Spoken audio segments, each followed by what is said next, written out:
Olá pessoal, a gente vai começar mais um Em Reunião, que é uma proposta que eu estou fazendo para trazer para o mercado um conteúdo relevante que seja direcionado para o profissional corporativo. Porque afinal de contas, eu passei 2 décadas nessa jornada, foram muitos cenários positivos, alguns cenários negativos sem dúvida nenhuma, e fiz uma transição de carreira. E claro, quando eu me juntei à Escola E3 de Educadores Executivos, muita coisa aconteceu, e de lá para cá, não só resultados e conhecimentos, métodos e conteúdos para poder botar no mercado, eu também conheci pessoas sensacionais. E principalmente pessoas que já fizeram a transição de carreira. E hoje, assim como a gente fez no primeiro podcast, inclusive no primeiro eu fiz o seguinte, vai começar mais um podcast. Não, mentira, era o primeiro, tá? E agora a gente vai fazer o segundo podcast, uma versão beta ainda, claro, que a gente tem que aprender, sem dúvida nenhuma. Nossa, eu tô até... Afia, muita respiração, né? Nós vamos falar hoje com a Mariana Belo. Cara, a Mari é sensacional e vou dizer para vocês, são exatamente 11 horas da noite, nós estamos gravando, tá? E assim, uma coisa sensacional, ela se predispôs a sair do evento que ela veio trabalhar em Brasília, a vir aqui gravar para te passar um conteúdo relevante para vocês e para quem foi educador da E13 e que estiver iniciando a jornada, sem dúvida nenhuma vai aproveitar muito. Então, Mari, muito obrigado por você estar aqui e sensacional demais você dar essa oportunidade para a gente, para nós que estamos começando essa jornada de educadores executivos, agora na E3, né? E vamos ver como é que a gente faz no mercado todo, tá? Então, uma pergunta que eu vou fazer claro para vocês, que eu já fiz para o Mário e para a Marcela. Já está vivendo na praia todo final de semana tranquilamente? Não, porque esse final de semana você está aqui trabalhando. Estou em Brasília no sábado, 11 horas da noite, fazendo o quê? Trabalhando. É muito bom. É que a gente vai conversar sobre algumas coisas interessantes, tá? E principalmente eu vou dar aquela pincelada sobre mudança. Você passou por uma transformação, transição, reinvenção de carreira. Você estava no cenário corporativo, né? E fez uma mudança. Como eu gosto de falar, você mudou de margem do Rio Trabalho, né? Então faz um favor pra gente, se apresenta um pouquinho, tá? Fala um pouquinho da sua jornada, que eu não vou pegar a cola aqui. Esses são o Mário e a Marcela aqui. Cara, Mário e Marcela, muito obrigado, tá? E agora, eles são incríveis. São incríveis. Com a Mari, fala um pouquinho de você, porque pegar uma cola aqui transforma o resultado do seu negócio através das pessoas. Eu já sei que tem coisa mudando aí, né? Sim, conta pra gente. Com certeza. Meu amigo, primeiro, muitíssimo obrigado pelo convite. Eu me senti, assim, lisonjeada de estar aqui, de poder disponibilizar esse tempo para estar aqui com vocês. Para a gente bater um papo aí sobre esse mundo corporativo, né? E que é um mundo, na minha visão, ele é incrível. Sim, porque ele tem muita coisa boa. Sim. Obviamente também tem algumas coisas ruins, mas eu falo que a grande parte é sensacional. Muito bom. E eu adoro falar sobre esse assunto. Bom, deixa eu me apresentar. Eu sou uma goiana, perdida em São Paulo, eu falo. Estou já há 13 anos em Sampa. Então eu falo meu e o ai na mesma frase, então por favor não reparem, mas eu falo que eu ainda vivo uma crise de identidade de sotaque, porque eu chego em Goiás e as pessoas falam pra mim assim, nossa, você tá falando igual paulista, meu. Aí eu chego em São Paulo, eu solto um zoai, trem, nossa, que sotaque mineiro, não é nem goiano, é sotaque mineiro. Então eu vivo essa crise de identidade. Mas engraçado, amigo, porque eu sou psicóloga de formação, mas eu comecei o curso de psicologia e aí vem uma curiosidade para ser psicóloga da área jurídica. E eu trabalhei 1 ano no Tribunal de Justiça e eu não me identifiquei. E aí eu me encontrei no mundo corporativo.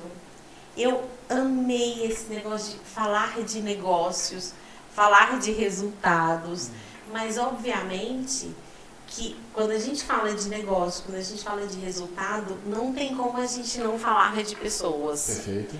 Então foi aí que eu adentrei nesse mundo da área dos recursos humanos.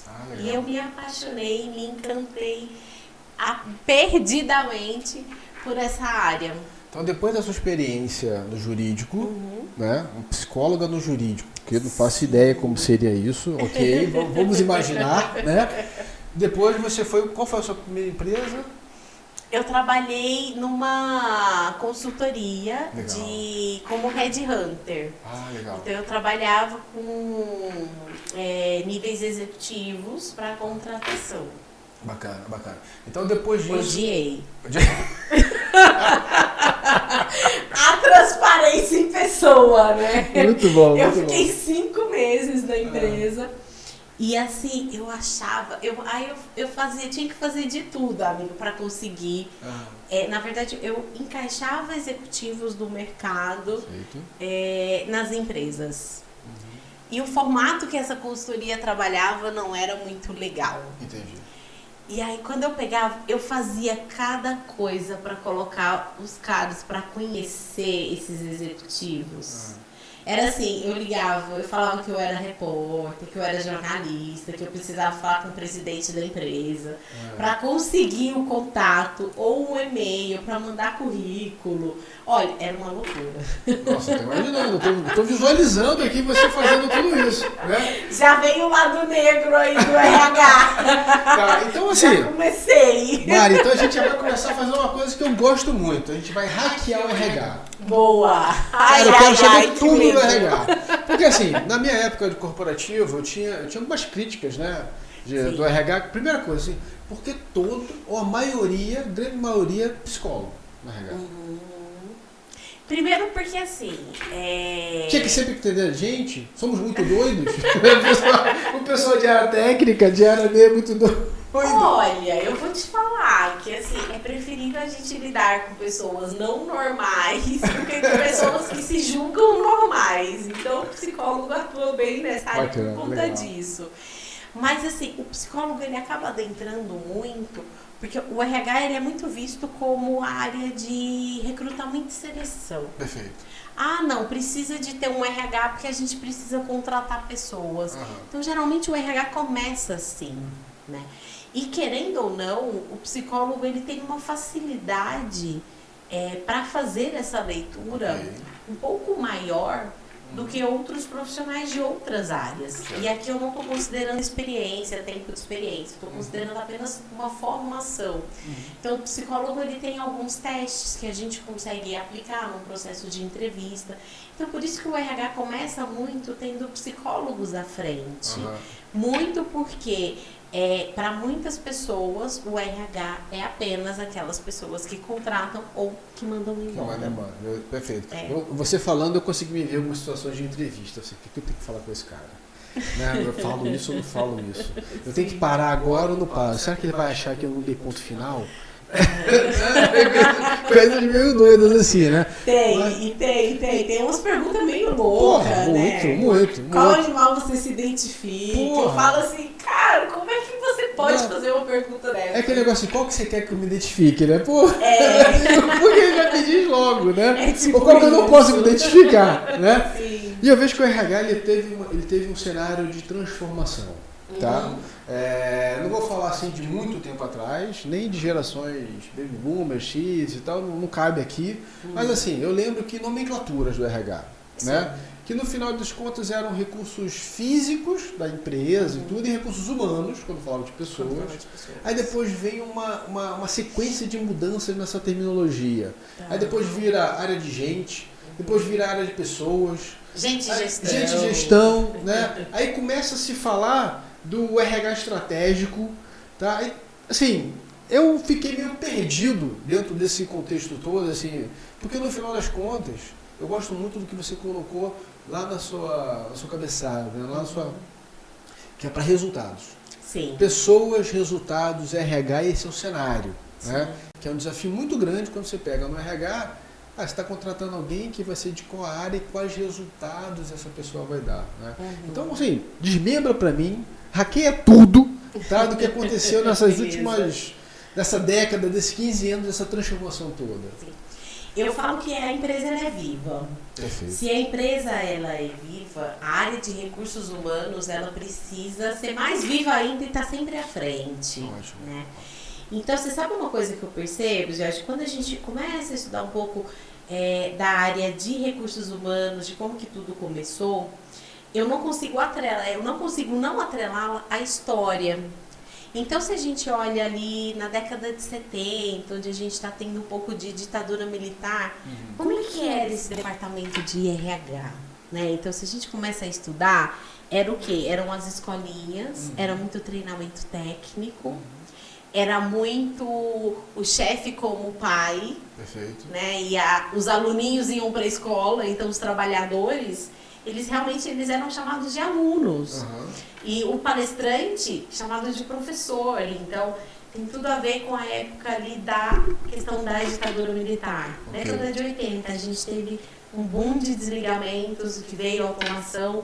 O que ganhou muito peso dentro da área de recursos humanos? A questão dos sindicatos e cargos e salários. Né? Então, eu sempre tenho que atrelar a história. Quando eu vou para a década de 90, que teve boom de empreendedorismo, aquele empreendedorismo forçado, digamos assim, que foi onde várias pessoas foram desligadas das empresas, que trabalhavam há 30, há 20 anos nas empresas, porque antigamente você ter uma carteira assinada em uma única empresa era orgulho. Perfeito. Era Vou sinônimo. me aposentar nessa empresa. Era o desejo de todo mundo, né? Isso era meio que um sinônimo de que a pessoa era idônea, de que você poderia confiar quando ela tinha uma carteira assinada. Né? O cenário, o contexto que mudou tudo. E isso começou a mudar na década de 90, que a gente teve algumas crises, desemprego. As empresas entenderam que terceirizar os serviços era muito mais vantajoso. Entra muito o cenário de terceirização e depois quarteirização. Entrou muito. Então, e aí a gente vê essa geração, né, que está aí entrando no mercado de trabalho, vem dos pais que trabalharam 20, 25 anos na empresa, sendo mandado embora e tendo que abrir uma empresa própria ou procurar um outro emprego. O que ele aprende com isso, né? Vendo todo esse contexto? Opa, é só mais um. Né? O meu pai é só mais um. Então eu não preciso valorizar tanto uma empresa de ficar nela 20, 30 anos, porque ela não vai me valorizar. E aí a gente consegue entender a consciência das pessoas hoje. Então, por que eu estou trazendo todo esse contexto? Aí quando a gente vem para a década de 2000 é que começa a questão de vamos desenvolver pessoas, vamos desenvolver competências. E isso tudo está atrelado com política. Está atrelado com o contexto socioeconômico do país. Então a gente está em constante transformação. E se a gente olha hoje para o nosso contexto, a gente está num mundo incerto, num mundo extremamente volátil, frágil, ambíguo, tudo. Perfeito. O tal do VUCA e BANI, tá tudo misturado já os dois. Essa agora, salada de letrinhas agora. Essa salada, então tá tudo muito incerto, tá tudo muito ansioso. Então, qual é o reflexo disso dentro da área de recursos humanos, né? Então, a gente precisa agora cuidar de saúde mental, agora tem departamento de felicidade. Então, assim, tá tudo tão incerto, tá tudo tão bagunçado, tá tudo tão nomenclatura. Se a gente for olhar, não posso falar isso, não posso falar aquilo. Então, não posso falar recursos humanos porque pessoas não são recursos. Então, tá tendo todas essas mudanças que é só um reflexo do que está acontecendo na sociedade. Então, as pessoas estão querendo adaptar algumas coisas, né? A área de recursos humanos, ela vem ganhando muito espaço dentro das organizações, até em posicionamentos mais estratégicos, porque se entendeu também que a empresa não dá resultado se ela não tiver pessoas. Perfeito. Então, tá tendo todo esse contexto aí hostil, digamos assim, para a gente conseguir organizar a casa. Então, essas nomenclaturas, no fundo, é tudo a mesma coisa. Entendi. Só que tá tudo tão incerto, tão bagunçado, que a gente está procurando outras nomenclaturas. Mas é tudo igual. Entendi. Tudo a mesma coisa. Gestão de pessoas. Tudo gestão de pessoas. Cuidar de gente, não adianta. É cuidar das pessoas. Mari, tem uma coisa que eu acho que é muito bacana, tá? Então, por exemplo, eu vou fazer um paralelo, né? Eu nasci profissionalmente na década de 90, né? Onde hard skill era, normal, né? E não sei se era hard skill, era ultra hard skill. Ultra hard, né? Então a gente brincava que o chicote ficava pendurado na parede, né? Do chefe. Então era isso, né? Dá até um post. Nossa, dá até um post uma tirada. Mas depois entra esse cenário 2000, muita coisa muda, as pessoas mudam, as relações mudam, né? Aí entra um tal de, assim, uma avalanche de soft skill. Tá? Aí daqui a pouco, aí você fica naquela, então agora tudo tem que ser soft skill, né? Mas eu concordo com o Simon Sinek, que eu vi uma matéria dele, que ele fala o seguinte: nem hard, nem soft skill. São as habilidades adequadas para empresa, momento, pessoas, meta, foco. Cara, eu achei sensacional. Como é que é a sua opinião sobre esse cenário? Vai nessa linha ou você tem uma coisa que eu não vi ainda? Eu acredito no equilíbrio sempre. Perfeito. Eu acho que o problema está sempre nos extremos, tanto para menos quanto para mais. Então, esse equilíbrio é que é o mais importante. Sim. Então, eu concordo plenamente com essa questão. Eu falo que hoje, Jorge, o grande problema nas empresas é que a gente não está fazendo o básico. E o básico bem feito funciona. Então, assim, as pessoas querem... Eu falo que na minha terra, né, é colocar o carro na frente dos bois, a carroça na frente dos bois, né? Porque elas querem implantar algumas coisas que a empresa não está preparada, que a pessoa não está preparada e quer que ela, né, esteja ali 100% pronta e vou aceitar tudo. Então, eu sou muito do equilíbrio. Ótimo. Viu, Jorge? Muito, muito mesmo. Assim, eu acho que a gente precisa entender o nível de maturidade da empresa, né, do negócio e da pessoa. Então, tem que conciliar esses três. E eu acho que se a gente hoje se preocupasse muito mais nas skills, né, e não ao invés de ficar com hard skills, soft skills, daqui a pouco tem mais, acho que já tem outras aí, mas eu nem me apego com isso. Se a gente focasse apenas ali nas competências necessárias para a função, em o que eu preciso desenvolver, seria tudo muito mais fácil. Ótimo, concordo com você. E dá uma orientação para a gente assim, de processos, resultado e pessoas. Cara, que eu achei isso sensacional. Linka para mim, por favor, né, para a gente que vai assistir isso. Como é que é esse triângulo na sua cabeça? Como é que é isso de processo, pessoas e resultado? Eles são interligados e eles não existem um sem o outro. Ok. Né? Porque assim, se eu chego numa empresa, eu posso pegar os melhores talentos do mundo. Se eu não tiver processos bem estruturados, vai ficar um caos. Eu não vou conseguir dar resultado. Então, se eu pego só processos e mais nada, não vai funcionar. Eu preciso das pessoas para estruturarem esses processos. Então, esse triângulo eu enxergo que de fato é a base que precisa ter em todas as empresas. As pessoas com as habilidades adequadas. As pessoas com as habilidades adequadas para o momento da empresa, para o momento do negócio. Né?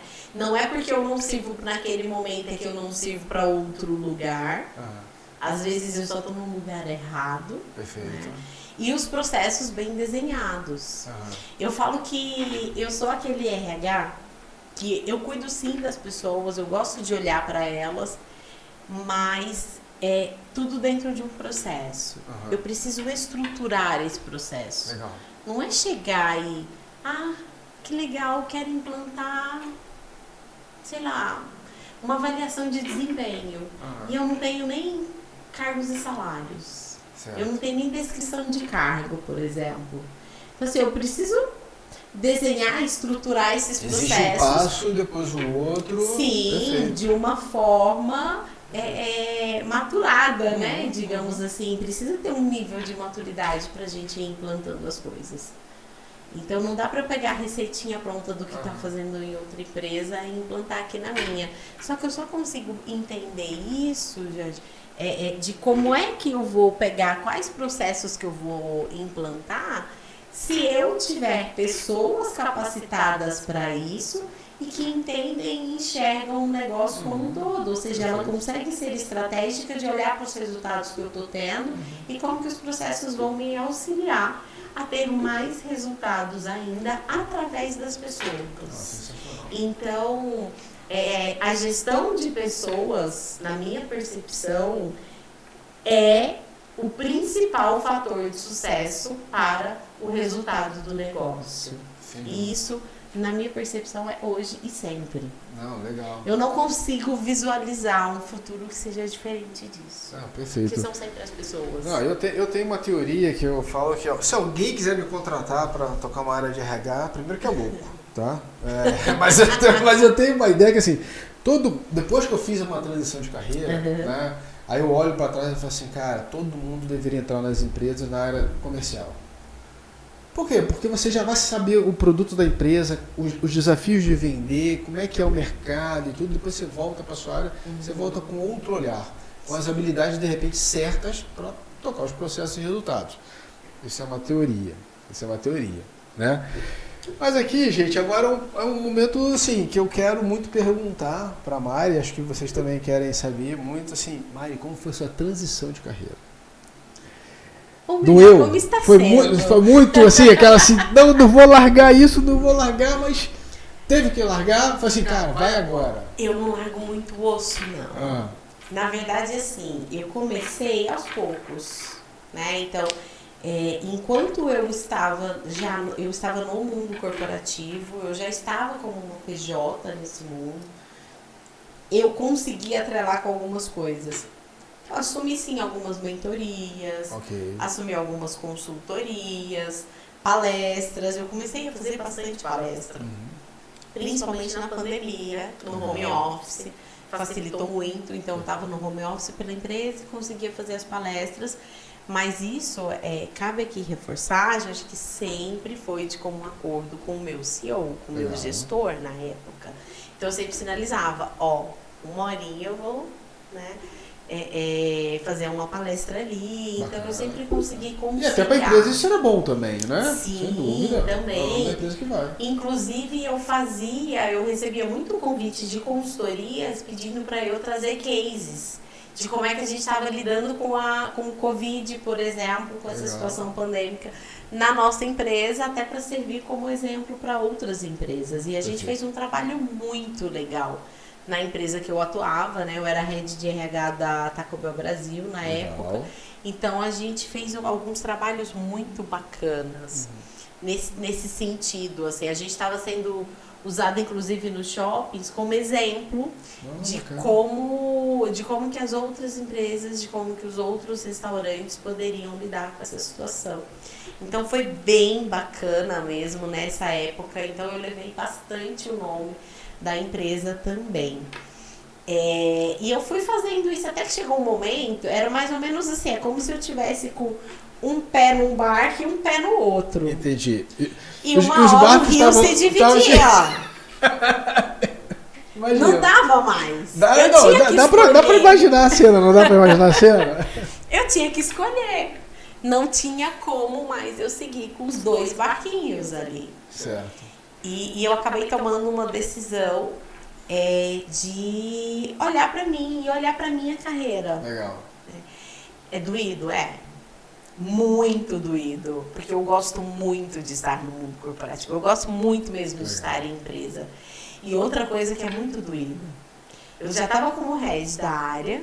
Então, querendo ou não, eu já tinha ali, mesmo eu me preparando, eu tinha uma certeza que tanto ia entrar na minha conta todos os meses. E aí, quando eu decidi, de fato, empreender, eu olhei e falei, o dinheiro tá só saindo, e agora? Perfeito. Então, assim, vai batendo um pouco esse desespero, né? Mesmo eu me preparando, porque eu fiquei com esses um pezinho em cada barco, mas já me planejando, já me programando, né, para isso. Mas mesmo assim dói. E aí eu comecei a realmente investir.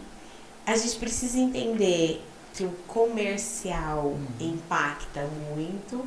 Quando a gente empreende, a gente se torna o vendedor principal do nosso negócio. E aí eu falava, como é que eu vou me vender? Né? Então, assim, fui fazer mentorias, eu fui estudar, então eu tive que estudar muito. E eu começava, o que aconteceu comigo? Eu ia levar a minha consultoria, a pessoa, não, eu quero você aqui 100%. Não, eu quero você aqui full time. Isso aconteceu muito. Muito. E balança, né? E balança. Balança, né? E balança. E então, hoje, o que eu, né, mais vendo, que aí a gente estava falando de processos, é consultoria de implantar processos de recursos humanos. Mas e aí, Mari, palestras, aquele frio na barriga ou Polo Norte total? Como é que é? Pra mim, Polo pra Norte mim é total, toda palestra que vai fazer. E eu já peguei uns perrengues legal. Bem legais, assim. Manda, peraí, gente, olha só, peraí, perrengue é muito bom, para tudo, close, manda ver. Sabe aquela coisa assim, de você chega na empresa preparada para fazer uma palestra presencial, e aí você se depara com presencial e online ao mesmo tempo, sem te avisarem nada. Caraca, legal, olha aí. E eu preparei dinâmica. Não, eu preparei dinâmica já para essa empresa em específico. E eu falei, e agora? O que eu vou fazer? Né? E eu tive que me virar ali e deu certo. Pelo menos funcionou. Perfeito. Então, assim, esse eu acho que foi um dos maiores perrengues assim, que eu já passei com palestra. Ou de chegar, uma coisa acontece muito. Eu abro muito espaço para as pessoas falarem, né? Então, assim, quando é empresa, isso acaba sendo extremamente importante. E aí eles começam a falar da empresa e se empolgam. Aí o RH vira para mim e fala assim... Fala pra parar, continua. Aí eu falo, não vou parar não, porque agora que tá ficando interessante, é agora que eles estão se soltando e é agora que a gente vai conseguir desenvolver. Perfeito. Então a gente tem esses perrenguezinhos aí que causam algumas confusões. Imagino. Cara, eu tô doido pra passar por esses perrengues, sem dúvida nenhuma, né? E tem um ponto que é interessante, assim, quando a gente vai pra esse mundo de palestra, cara, é meio que você tem que levar seu próprio cabo, o adaptador, o passador, né? Às vezes 2 notebooks pra poder não correr risco, né? Tem todo esse cenário. Flexibilidade. Eu falo que a gente precisa muito ser flexível nesse contexto. Né? Eu passei por 2 experiências nesse sentido. Uma foi como ouvinte e uma palestrante foi falar sobre flexibilidade. Esse dia, olha, ficou marcado. E ela chegou na empresa e nada funcionou. Não sei porquê, não conseguia ler o computador dessa pessoa. E ela foi ficando brava. E assim, ela perdeu a paciência com o TI da nossa empresa. Foi uma loucura. Nossa. E aí depois, imagina, isso na frente de todas as pessoas assistindo ali. E aí depois ela vira, tipo 30 minutos depois, quando ela conseguiu ligar, vem falar que a gente precisava ser flexível. Que a gente precisava entender, que a gente precisava se adaptar. Então, assim, para mim foi o maior exemplo de como não se deve lidar. Perfeito. E para mim foi um grande aprendizado, Jorge, que eu só posso falar naquilo que eu realmente acredito e daquilo que eu realmente vivo. A tal da integridade. A tal da integridade. Então, isso aí numa palestra favorece muito. E aí, falando dessa flexibilidade, que a gente precisa entender, a gente precisa se resguardar, a gente não pode ser muito preso ao que a gente está fazendo. Já teve palestra que eu fui fazer E eu desenhei todo o material, porque né, eu personalizo todo o conteúdo, que é o ideal, é fazer realmente para a empresa. E aí eu chego e falo, não é disso que eles estão precisando. E eu fecho os meus slides e vou realmente bater um papo com a turma, entender qual a sua maior dificuldade. Então eu fiz isso para uma empresa que foi um projeto sobre pesquisa de clima, ambiente de trabalho, para altos executivos. E eu falei, eu não vou apresentar isso aqui, porque eles estão com muita demanda. E eu falei, a palestra não é feita para mim, não é para me agradar, não é para eu chegar e falar, vou apresentar todo o conteúdo que eu fiz, porque eu trabalhei muito para isso, eu estudei muito para desenhar esse conteúdo, sendo que não é o que o outro precisa ouvir. Perfeito. Então é isso que a gente também precisa entender nesse mundo de palestras. Não sou eu que tenho que sair agradado, digamos assim, né? Quem tem que sair feliz é o outro. Perfeito. Porque é pro outro. Se a gente juntar um pouquinho do que a gente falou anteriormente, o palestrante tem que ter as habilidades certas para se adaptar ao momento, à situação, de repente, para aquele momento. Inesperada. É isso mesmo. Né?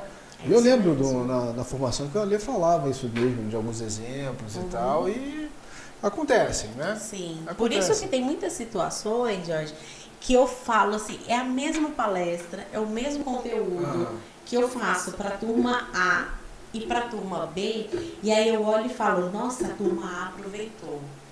E para a turma B foi um lixo, não serviu para nada, não agregou, porque talvez não é aquele conteúdo que essa turma está precisando.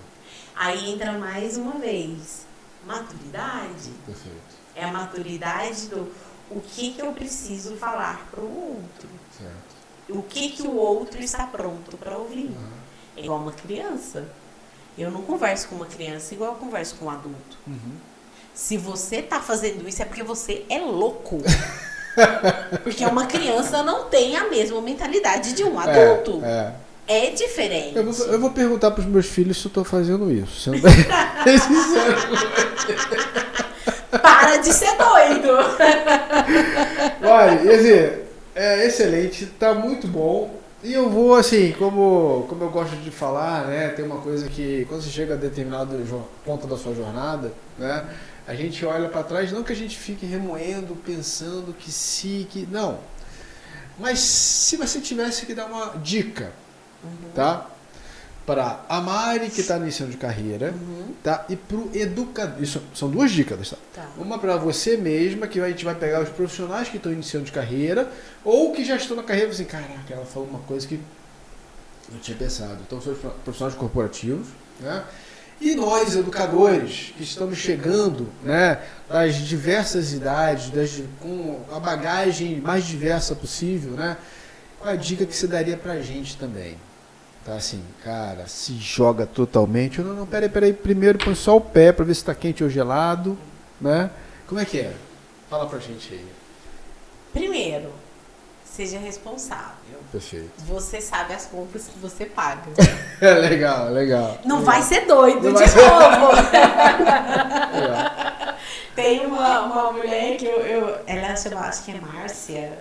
Esqueci o sobrenome dela, que ela fala, para de ser louco, eu tô fazendo igual, né? Mas eu acho que tudo tem que ser com responsabilidade. Ok. Mas essa responsabilidade também tem que ter uma certa dose, porque senão a gente não vai fazer nada. Então, assim, é se jogar, mas sabendo que você pelo menos tem ali uma contrapartida. Se resguardar. Eu acho que essa vai pro meio da piscina, mas sempre olhando a borda ali, não se distanciando, talvez. Sempre olhando a borda. Ou, se necessário, com um colete de salva-vidas se você não souber nadar. Legal. Então, é mais ou menos isso.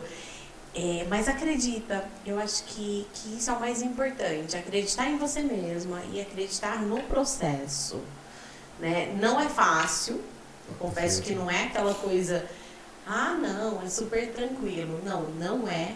Às vezes passa E eu acho que e fazer essa transição durante uma pandemia, eu acho que foi ainda mais complexo. Imagino, sem dúvida. Então, agora que o mercado está realmente voltando, então a gente tem que ter certos cuidados. Mas siga em frente. Eu falo que tudo é uma questão de propósito. É isso que você verdadeiramente quer? E sabe uma outra coisa que eu gosto muito de falar para as pessoas? É que eu sempre fui uma educadora executiva, mesmo estando dentro de uma organização. Legal. Né? Porque eu falo que o educador executivo, o papel principal dele é desenvolver o outro, é desenvolver pessoas. Essa é a grande missão do educador executivo, é transferir conhecimento. Perfeito. E isso é gestão de pessoas. Sem dúvida. Né? Então, a gente cuidar das pessoas, a gente pode fazer isso em qualquer lugar. Desenvolver pessoas, a gente pode fazer isso em qualquer lugar. Então, eu posso ser um educador executivo dentro da minha própria organização. Perfeito. Dentro da minha empresa. Eu não preciso sair da empresa para ser um educador executivo. Sensacional. E aí eu gosto muito da frase que eu já falei ela aqui uma vez, mas eu vou repetir, que para mim é a dica principal. O grande segredo do sucesso das empresas é a gestão de pessoas. Legal.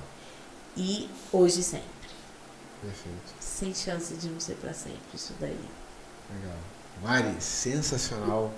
Muito obrigado pelo seu tempo, pela oportunidade, por ter vindo. Gente, não, vocês não sabem a loucura que foi hoje, Marci. O perrengue foi bravo. Nossa, Desde muito ontem. bom. Deu para aprender contigo, ter essa visão, né, de RH, de clareza, de mercado, né? E a gente que está nessa jornada de educadores agora, né? Se jogando no Rio gelado, não tá tão gelado talvez não. Tá?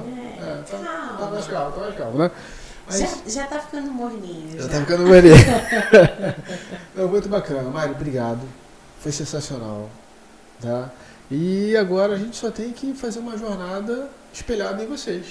Vocês que já são educadores e já estão na jornada e a gente vai seguir junto. Né? Eu que agradeço o convite, meu amigo. Fiquei realmente muito honrada desse convite aí.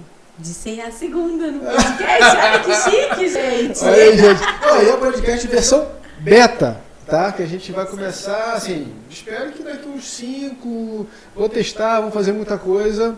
Vai ser já uma versão que a gente vai para o mercado final, tá bom? Com certeza. Vale, e parabéns, obrigado. amigo. Vai ser sucesso, com certeza. Sem dúvida nenhuma. Obrigadão. Obrigado. Gente, um grande abraço. Até mais. Tchau, tchau.